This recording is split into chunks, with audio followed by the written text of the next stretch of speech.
الأقصر، ملعب عالمي تم إنشاؤه وفقا للمعايير والمقاييس الدولية بين الميول والتسويات، حيث قام بتصميمه والإشراف على تنفيذه السيد ديفيد آرثر الأمريكي الجنسية، واستغرق بناؤه 20 شهرا. تبلغ مساحة الجولف الدولية 260 فدانا وتضم 18 حفرة، حيث تحتوي على مشايات وطرق لسيارات الجولف يبلغ مجموع طولها 28 كيلومترا. كما يضم الجولف نظام ري حديث إلكتروني يتم تشغيله وفقا لأحدث النظم والمقننات المائية السليمة. كما يضم ملعب الجولف 7 بحيرات مزودة بنافورات مياه وأجهزة تنقيط تبلغ مساحتها 27 فدانا، لتبلغ مساحة التوسعات الإجمالية 250 فدانا تقريبا.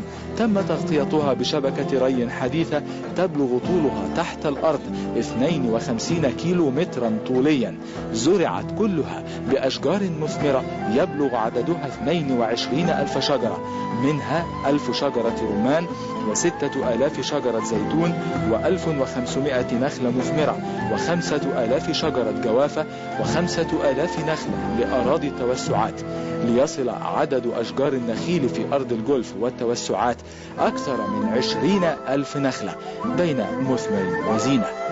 كما يضم الملعب 12 بئرا ارتوازيا، منها 4 آبار في أرض التوسعات.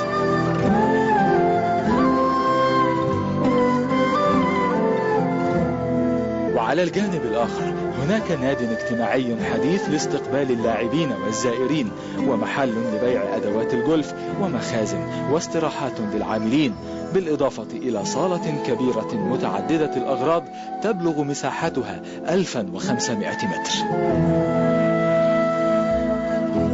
إنشاءات وضعت مدينة جولف الأقصر في مصاف أكبر مناطق الجذب السياحي في المنطقة، حيث أنه مؤهل ببنية أساسية وميزة نسبية تجعل هذه المنطقة من أهم مناطق الجذب السياحي بمدينة الأقصر.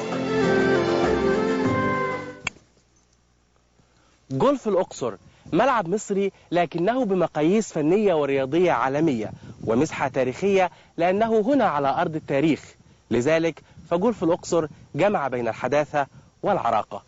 من أرض جولف الأقصر، محمد حكيم، 90 دقيقة، قناة المحور.